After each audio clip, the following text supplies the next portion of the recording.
Selamat datang di podcast Satelik, ruang bincang tapi santai penuh makna, tempat kita ngobrol seputar teknologi laboratorium medik, dikemas ringan tetapi tetap berbobot pastinya. Bersama saya Reza Maulana dan saya Teni Lestari yang akan menemani kalian pada podcast spesial kali ini. Nah, Sobat Satelik, sekarang kita hidup di era di mana teknologi berkembang lebih cepat dari yang bisa kita kejar. Salah satu yang paling revolusioner adalah kecerdasan buatan atau yang biasa kita sebut dengan AI, di mana itu tuh udah masuk ke dalam ranah laboratorium medik. Ya, keren banget ya, AI bisa membantu kita identifikasi sampel, prediksi hasil lab, bahkan analisa otomatis. Tapi tunggu dulu, kalau AI salah, siapa yang akan bertanggung jawab? Dan paling penting, apakah AI bisa menggantikan kita sebagai ATLM? Nah, itu dia pertanyaan yang sangat menarik ya Kang Reja. Untuk menjawab pertanyaan tersebut, kita mendatangkan narasumber yang sangat kompeten. Beliau adalah seorang dosen sekaligus praktisi teknologi laboratorium medik. Untuk itu mari kita sapa. Selamat pagi Bapak Ali. Selamat pagi. Sebelum kita ngobrol lebih dalam, kita tahu nih sekarang banyak lab yang menggunakan AI. Dari alat analisa otomatis sampai sistem pelaporan yang berbentuk AI. Tapi muncul pertanyaan juga nih, kalau sistem AI salah interpretasi, siapakah yang bertanggung jawab? Apakah ATLM, software, atau institusi? Gitu. Oke. Jadi AI itu nggak bisa kita blok, dan ATLM juga tidak boleh resisten terhadap perubahan. Nah, teknologi semakin canggih kan itu tujuannya untuk mempermudah ya. Tetapi ternyata teknologi punya dampak negatif. Nah, dampak negatifnya kita terlalu diberi kemudahan yang akhirnya kita sedikit lalai nih sama dengan SOP. Apalagi nanti berkaitan sama hasil pemeriksaan laboratorium.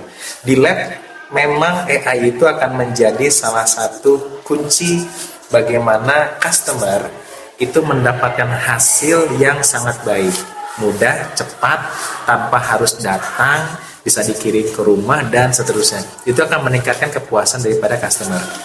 Tetapi dari sisi kita sebagai pelaksana untuk menggunakan AI, ternyata ada titik poin yang menjadi tanggung jawab dan menjadi perlindungan, di mana kita menjamin kerahasiaan hasil pasien. Nah, itulah pertanyaan itu yang saat ini mungkin sulit untuk dijawab. Bagaimana kita menjaga kerahasiaan kalau ternyata ini robot yang menganalisis begitu. Nah, karena hal tersebut Bapak banyak opini-opini dari orang lain kalau misalkan yang disalahkan itu para ATLM-nya yang bekerjanya. Nah, menurut Bapak, sebaiknya posisi ATLM itu disikapi dalam sistem yang mungkin terdigitalisasi ini. Apakah kita perlu ikut memahami sistem AI agar bisa bertanggung jawab secara etis dan profesional? Oke, bagus sekali pertanyaannya. Bapak Menteri Kesehatan kita, Bapak Budi Gunadi Sadikin, ya, alhamdulillah waktu itu saya sempat rapat dengan beliau secara private ya untuk membicarakan tentang kedepannya gimana nih ya, apakah teknologi itu akan menjadi bagian dari lab dari tier 1 itu puskesmas, tier 2 nanti lab rujukan, tier 3 RSUD, dan seterusnya sampai tier 5. Nanti teknologi beliau ini pengennya seperti apa nih ke depan? Jawaban beliau, dari tahun 2025 sampai 2027 semua tier 1 akan dilengkapi alat-alat yang canggih. Yang pertama, hematologi analyzer untuk pemeriksaan darah rutin. Kemudian kimia klinik analyzer itu untuk kimia darah. Yang kedua nanti sampai ke ECLIA, electrochemiluminescence, untuk pemeriksaan imunoserologi dan penyakit penular lainnya. Itu beliau sangat concern dan semua itu targetnya nampaknya akan bisa terpenuhi. Nah, dengan hadirnya teknologi ini, itu kan berarti kita masih bekerja dengan alat-alat yang canggih.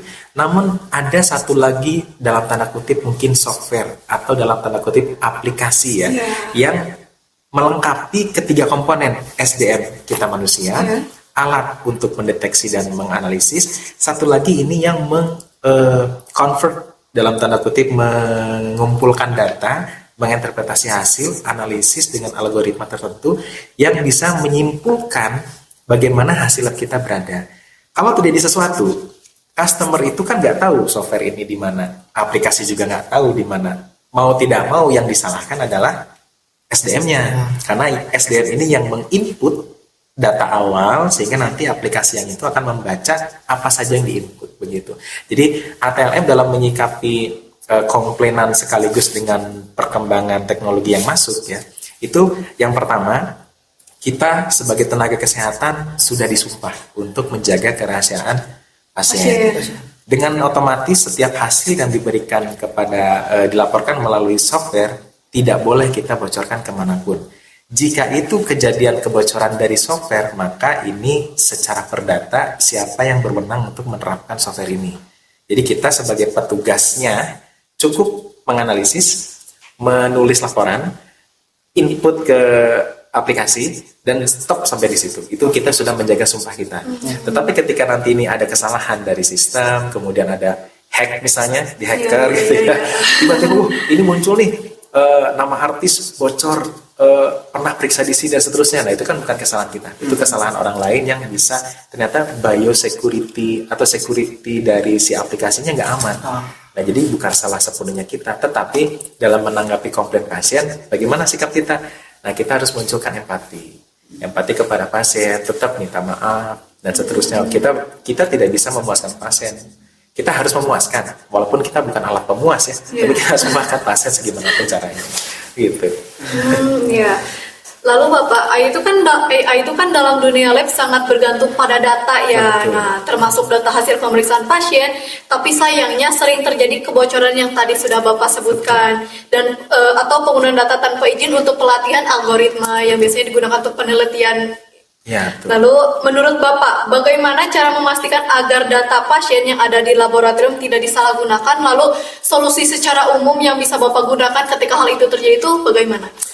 Oke, kalau sudah bicara bioinformatika ya, ini sebagai contoh kalau teman-teman mau bikin apa istilahnya AI sendiri itu gampang. Ya tadi kan kita coba contoh angka 8 atau angka 7 lah.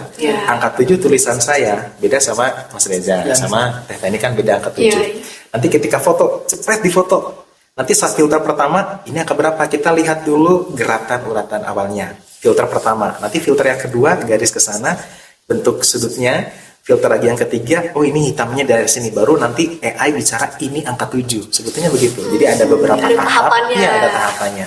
Nah, kalau misalnya hasil yang kita input itu sudah berupa angka, berupa data, kalau security dari aplikasinya itu tidak di SOP-kan, itu akan ada tindak pidana.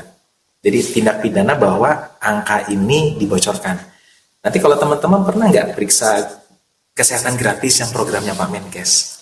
Oh, kebetulan waktu itu nggak mengikuti ya. Sebetulnya banyak warga yang ikut tuh program kesehatan gratis, tapi yang diperiksa itu genomik. Pernah ada yang kemarin viral periksa apa tuh yang ditukar sama apa?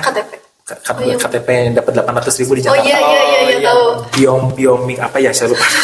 Nah itu sebetulnya data genomik kita ketuan. Jadi nanti Teh Teni dengan karakter Sunda misalnya, Kak Reja dari karakter Jawa, dengan komunitas Reja sini orang Jawa, Sunda suka asin misalnya, berarti prediksi gennya nanti polanya akan seperti ini, hipertensi akan terjadi kapan, pengobatannya seperti apa, itu udah akan ada. Dan karakter orang Indonesia semuanya diketahui dari Aceh sampai dengan Papua. Dari satu sisi untuk kesehatan baik, karena akan ada kebijakan penanganan program. Tapi kalau dari sisi politik dan ini dimanfaatkan orang-orang yang tidak bertanggung jawab, ini menunjukkan kelemahan negara sebetulnya. Oh ini orang-orang Indonesia seperti ini, gitu. Jadi kita sudah ikut, data kita sudah kita setorkan ke Satu Sehat. Kan ada Satu Sehat di sana. Rekam jejak kita ada di sana, penyakit kita juga ketahuan dari sana gitu. Apakah itu dijamin tidak bocor? Sebetulnya itu pasti bocor. Di sana tuh diolah otak-atik segala macam kita nggak tahu dan itu dirahasiakan. Tetapi selama mereka juga menjaga kerahasiaannya dan tidak dijual dalam tanda kutip ya, itu kita masih merasa aman, tentram dan seterusnya. Ciri-ciri data kita bocor dalam pribadi kita, salah satunya teman-teman mendapatkan SMS yang nggak jelas, tawaran-tawaran yang nggak jelas, dan seterusnya. Itu sebetulnya, apalagi ada telepon dari penipuan misalnya, yang kami gini-gini, nah itu sebetulnya data kita sudah ada di orang lain. Gitu. Nah kan Pak, apalagi kita sebagai anak TLM kan kita yang pertama kali mengakses data tersebut. Betul. Nah menurut Bapak apa tanggung jawab etika TLM dalam menjaga kerahasiaan dan keamanan data medis di era AI ini. Oke, bicara etik itu bukan bicara benar salah. Kalau bicara benar salah itu hukum. Nah, hukum itu jelaskan pasal ini kalau dilanggar salah. Tapi kalau etik itu adalah keberterimaan, ada legitimasi moral yang harus kita pertanggungjawabkan. Artinya siapapun pasien yang datang ke kita, rahasia itu semenjak kita bersentuhan dari awal. Menerima formulir itu sudah harus menjaga rahasia. Teman saya pernah mungkin dulu menerima formulir artis dan ternyata artis itu ke fansnya, dia tuh fansnya. Dia selfie dengan formulir itu. Satu sisi mungkin dia bangga, tapi satu sisi ternyata bocor keluar, langsung ramai fans yang lain. Oh kenapa? Ada apa ini? Itu akhirnya jadi kesalahan dan jadi teguran. Dan teman saya akhirnya masuk ke majelis kehormatan etik Patelki untuk disidang. Ini kenapa tadi seperti ini? Gitu. Jadi kita dari awal harus betul-betul menjaga. Iya Pak. Nah kan Pak, banyak nih rekan kita ATLM tuh merasa cemas karena kemunculan teknologi AI ini. Nah katanya kan bisa menggantikan kinerja manual tuh di lab. Apakah kekhawatiran ini masuk akal Pak? Apakah AI bisa menggantikan kita di masa depan? Oke, AI tidak bisa menggantikan manusia karena AI itu ciptaan manusia. Ya. Jadi AI itu hanya untuk mempermudah, mempercepat dan juga mengkumulatifkan semua data ya. Apa yang tidak bisa digantikan oleh AI di kita? Yang pertama adalah sampling phlebotomy. Yang kedua komunikasi efektif kepada pasien. Yang ketiga feel, rasa, empati untuk mengobati. Kan kita dapat ilmu nih dari teman-teman perawat. Pasien itu datang itu pengen sembuh. Sembuh awalnya itu dari batin. Dari kita sapa, kita segala macam. Wah senang nih di sini itu udah meningkatkan aura kesembuhan ditambah dengan kecepatan kita melakukan pemeriksaan. Jangan khawatir, tetap AI tidak akan bisa menggantikan kita walaupun seolah-olah kelihatannya cuma pencet tombol ya. Kita tidak akan menggantikan insya Allah. Terlihat tidak bekerja ya kitanya. Lalu Bapak, kalau kita melihat AI sebagai alat bantu, bukan pengganti, seharusnya kita justru bisa jadi lebih produktif ya Pak. Nah, menurut Bapak, keterampilan apa sih yang harus dimiliki ATLM agar bisa tetap unggul dan relevan di tengah perkembangan ini? Oke, bagus. Saya coba mengutip kata-kata Pamenkes langsung, tanggal 6 Juli kalau nggak salah ya. Dokter tidak boleh memusuhi AI. Tetapi kalau dokter yang tidak menggunakan AI akan terbelakang. Sama dengan kita tidak boleh memusuhi AI, tetapi kalau kita tidak menggunakan AI, kita akan terbelakang. Jadi kita tidak boleh resisten terhadap perubahan, tidak bisa memblok yang namanya teknologi. Gitu. Lalu Bapak, selain itu AI kan bisa menghasilkan ketidaktepatan kalau datanya nggak beragam ya Pak. Nah misalnya alat AI untuk membaca hasil kultur atau molekuler yang hanya dilatih dari sampel luar negeri bisa salah saat digunakan di populasi lokal kita ya, karena beda juga ya dari mulai gen, dan sebagainya. Nah, gimana cara kita sebagai ATLM bisa menyikapi kemungkinan ketidaktepatan ini? Oke, semua kalau iklan semir sepatu kan itu pasti semir sepatunya mengkilat ya. Kenapa? Karena mengkilat baik itu dilihat dari bawah. Sukses itu memang dari bawah, nggak akan ada dari atas. Artinya untuk mengatasi kekacauan AI, error, ataupun nanti salah baca dan seterusnya, itu kembali lagi ke basic. Basic kita adalah manual, konvensional. Nah, makanya kenapa ATLM itu tetap dilatih konvensional untuk bisa mempertanggungjawabkan kalau AI itu salah. Gitu, kita bisa membenarkan. Nah Pak, dan dari luar sisi teknik, ada juga kan sisi kemanusiaan yang nggak bisa diganti sama mesin nih Pak ya. Menurut Bapak, bagaimana ATLM tetap bisa menunjukkan sifat empatinya dan komunikasi profesional di tengah sistem yang makin otomatis kan sampai sekarang, Pak? Posisikan kita jangan sebagai petugas, posisikan kita sebagai pasien, sebagai ingin menerima kesembuhan. Kayaknya itu deh kuncinya. Benar. Oke. Mungkin terima kasih banyak kami ucapkan kepada Bapak Ali Kavesa atas ilmu yang sangat bermanfaat ya untuk hari ini. Semoga topik kali ini memberikan perspektif baru dan memotivasi Sobat Hatelik untuk terus meningkatkan kompetensi sebagai ATLM yang siap menghadapi teknologi yang semakin canggih. Untuk itu, saya Teni Lestari Dan saya Reja Maulana. pamit undur diri. Wassalamualaikum warahmatullahi wabarakatuh. Ya,